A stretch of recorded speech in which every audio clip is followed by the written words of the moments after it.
Kali ini saya masih berada di daerah Sumedang dan masih melanjutkan penyusuran jalur kereta api Ranca Ekek hingga Tanjung Sari.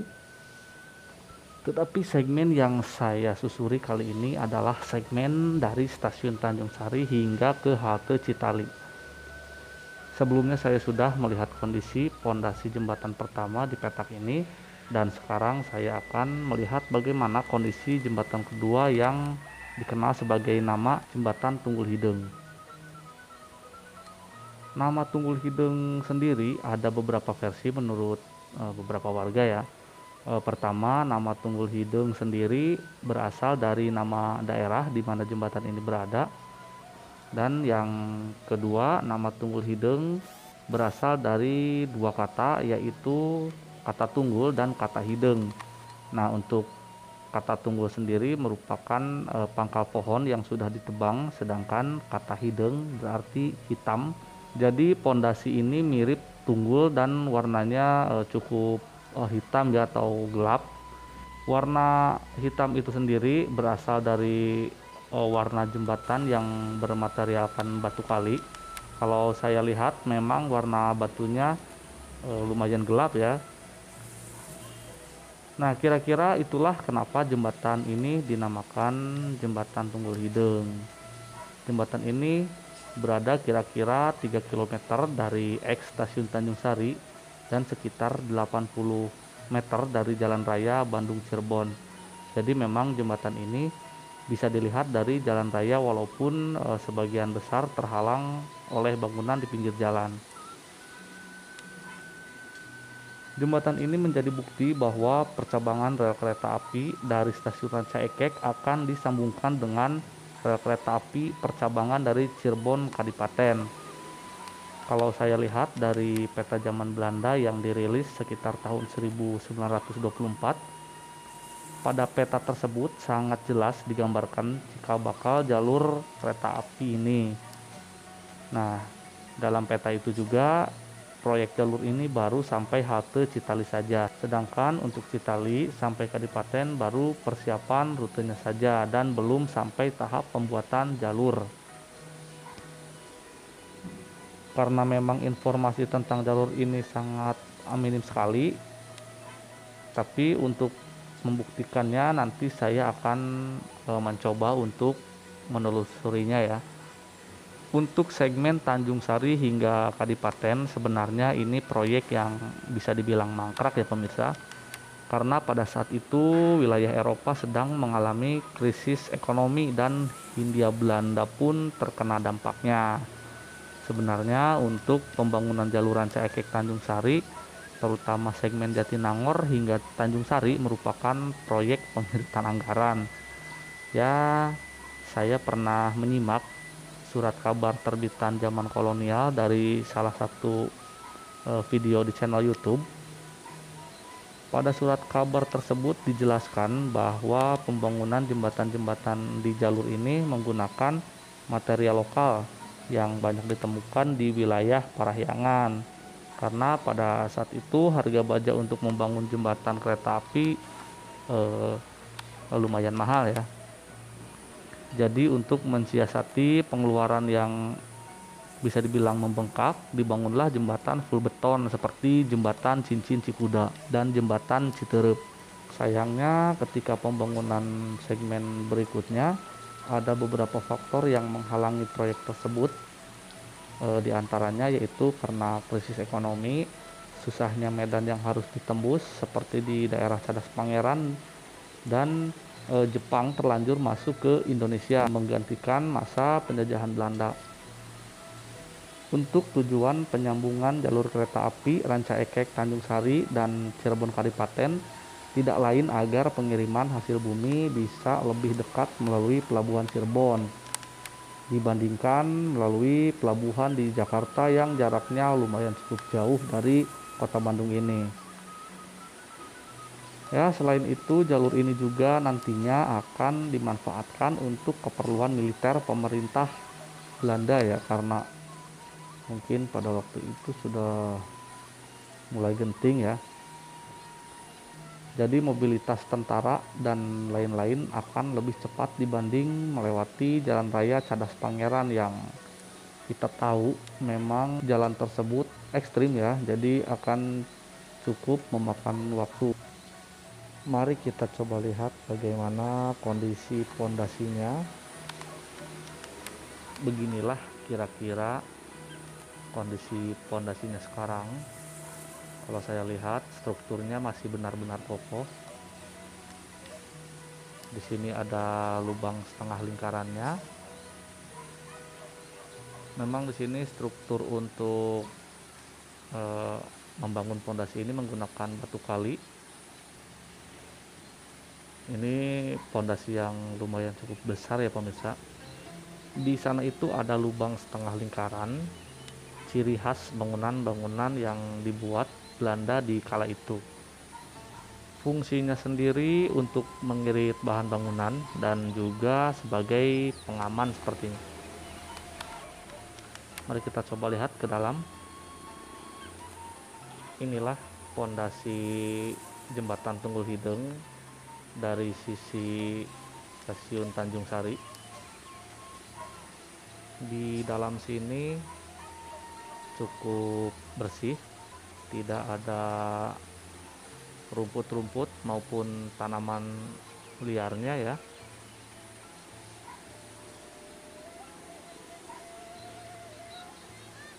Untuk tembok corannya sendiri masih terlihat sangat kokoh. Ini banyak sekali tulisan-tulisan yang dibuat oleh anak alay kayaknya. Bisa dilihat ya pemirsa, masih kokoh. Mantap sekali. Namun sayang sekali jembatan ini belum sempat digunakan. Ini untuk bagian bawahnya terlihat bersih juga, karena biasanya untuk pondasi ini digunakan oleh warga sebagai tempat berlindung di kala hujan ya.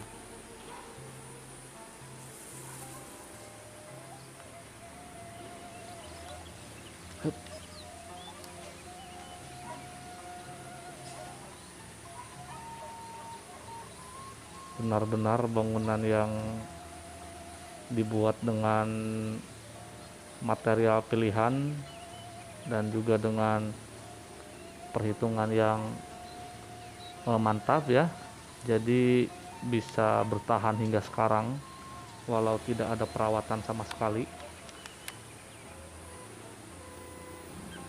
Pondasi ini sepertinya memang belum sempat dipergunakan dan masih dalam tahap pembangunan, sama seperti pondasi jembatan sebelumnya.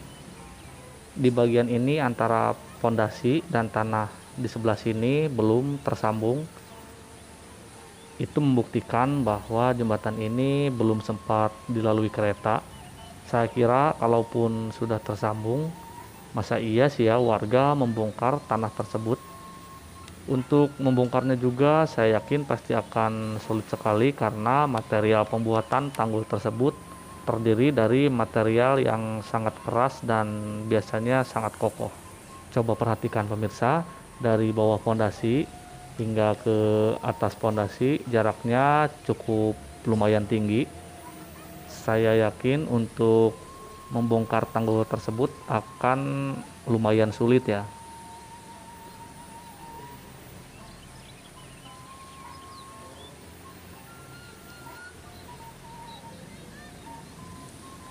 Nah dari sini hingga ke sini itu yang nantinya akan disambungkan.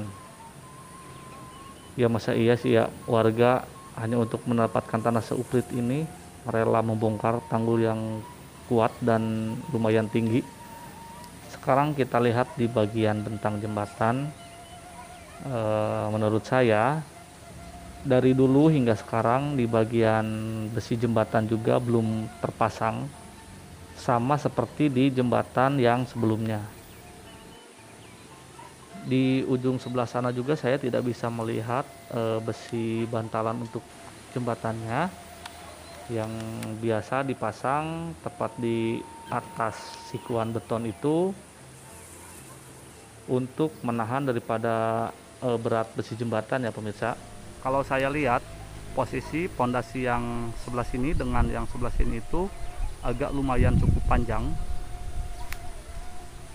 Jadi untuk bentang jembatannya juga perkirakan sedikit lebih besar dibanding dengan bentang jembatan pada pondasi yang pertama tadi. Kenapa saya bisa bilang bentang jembatannya lebih besar? Karena di ujung daripada pondasi, nah di sebelah sini itu, di situ terdapat dua buah undakan ya, dan juga undakannya yang atas itu lebih besar dibanding dengan pondasi yang tadi. Jadi sudah diperkirakan untuk bentang jembatannya ini akan lebih besar kalau memang jembatan ini jadi dibangun. Bisa dilihat ya pemirsa, di bagian siku ini, sikunya lumayan besar sekali karena memang nantinya rangka jembatannya juga akan lebih besar untuk menyambungkan kedua pondasi ini. Kalau rangka jembatannya tidak begitu besar, kemungkinan jembatannya akan ambruk atau tidak. Pastinya dibutuhkan satu pondasi lagi di tengah di sini. Tapi ini hanya dua pondasi saja, berarti memang nantinya struktur rangka bajanya akan sangat besar. Ini pondasi yang kedua dari arah Tanjung Sari ya, sedangkan itu yang pertama.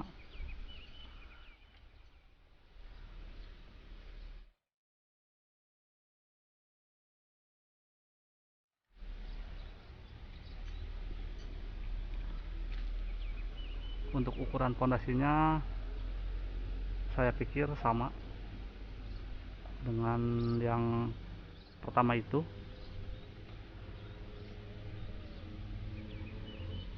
Cuma kalau saya lihat ini lebih pendek seperti itu.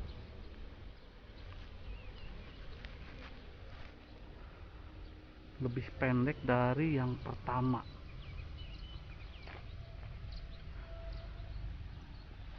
Jadi kontur jembatannya kalau melihat dari segi sisi pondasi ini, berarti dari arah Tanjung Sari itu menurun ya ke sana, dan nantinya ke Jalan Raya Bandung Sumedang itu atau Jalan Raya Lendas.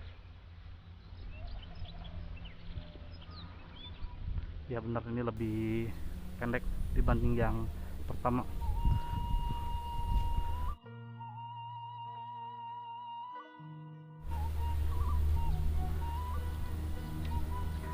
Untuk lubang lengkungnya juga ini sedikit lebih kecil ya, bisa dilihat pemirsa, ini lebih kecil dibanding yang itu.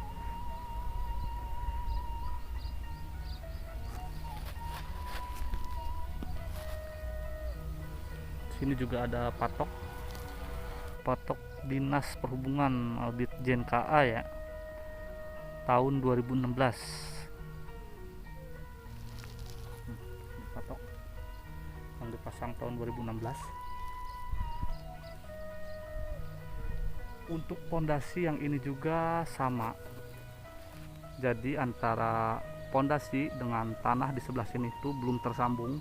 Pengerjaan waktu itu hanya sampai pondasinya saja, belum sempat menyambungkan bentang jembatan maupun tanggul di belakang pondasi. Saya ingin melihat di bagian sananya. Kalau tidak salah di bawahnya itu ada apa namanya, lubang setengah lingkaran lagi. Nah iya benar, jadi di sini ada lubang setengah lingkaran, dan di bawah sana itu juga ada lubang setengah lingkaran.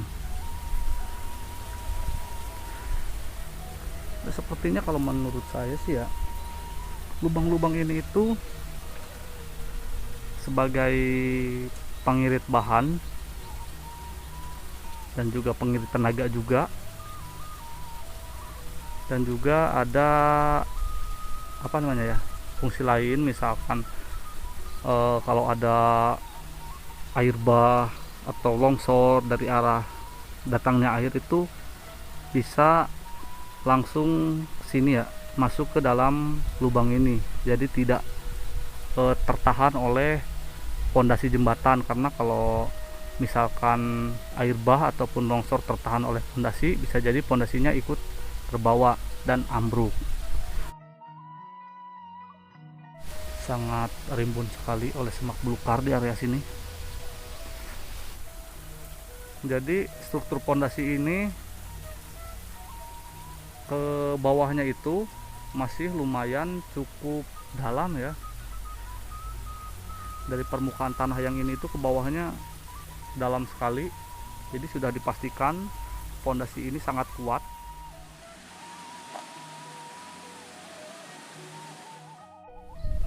Nantinya jalur kereta api dari Tanjung Sari menuju ke Citali itu melewati ke daerah sini.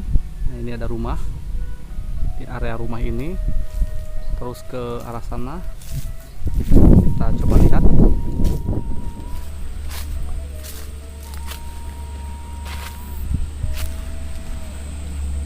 Dari sini untuk calon jalur kereta apinya bisa terlihat di bawah sana. Nah, di area sini karena memang ini area yang sangat landai. Di sini itu ada pengikisan tanah untuk calon jalan kereta api. Nantinya jalan kereta api akan memotong jalan raya di sebelah sana itu. Nanti kita akan coba lihat ke area jalan yang berada di sana itu, apakah benar di sana perlintasannya. Tapi kalau saya lihat dari sini, untuk konturnya di sebelah sini itu bukit, sementara di sebelah sini itu merupakan lembahan, dan di tengah-tengah sini merupakan jalan raya. Jadi hanya di samping jalan raya ini area tanah yang menurut saya landai ya, dan mirip sekali dengan railbed. Mari kita lihat.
Sekarang posisi saya kira-kira 200 meter dari pondasi jembatan Tunggul Hideng.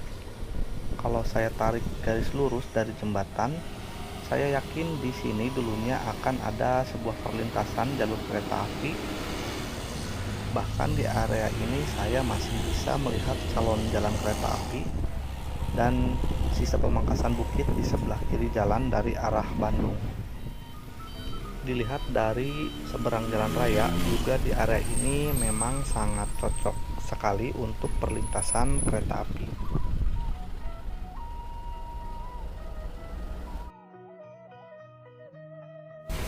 Di sini juga masih bisa saya lihat tanah yang landai dan memang sangat cocok untuk rel kereta api. Prediksi saya bekas railbednya sekarang menjadi pabrik yang ada di depan sana.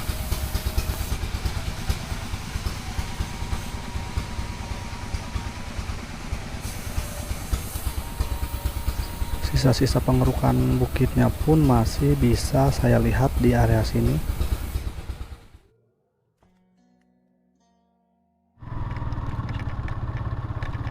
Sekarang mari kita kita lanjutkan ke arah halte Citali, meski saya tidak yakin ada bekas-bekasnya di halte tersebut.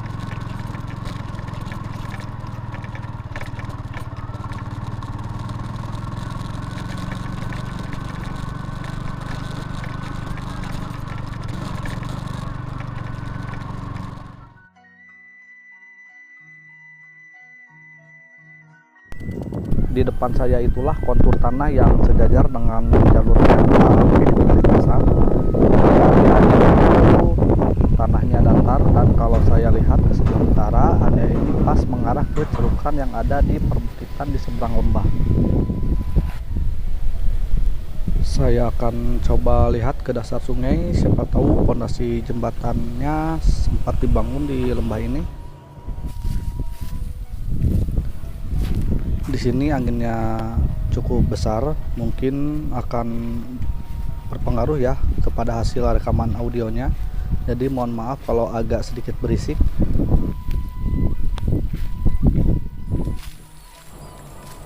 Demi mengobati rasa penasaran akan jalur kereta api Tanjung Sari hingga Kadipaten, mungkinkah sudah sampai di sini? Jadi saya akan mencoba untuk turun ke dasar lembah.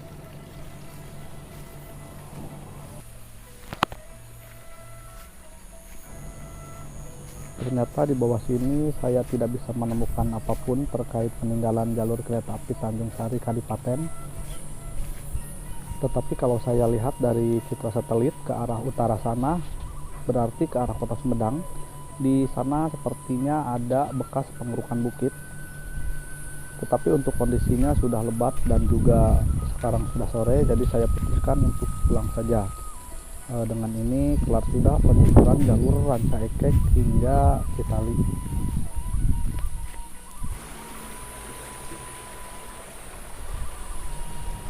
Mohon maaf bila ada salah kata ataupun informasi yang saya sampaikan. Bagi yang belum tahu, jalur ini bisa dilihat dari awal penelusuran hingga akhir. Nantikan penyusuran jalur kereta lainnya bersama saya, Oyan, hanya di channel Oyan Sportweg. Wassalamualaikum warahmatullahi wabarakatuh.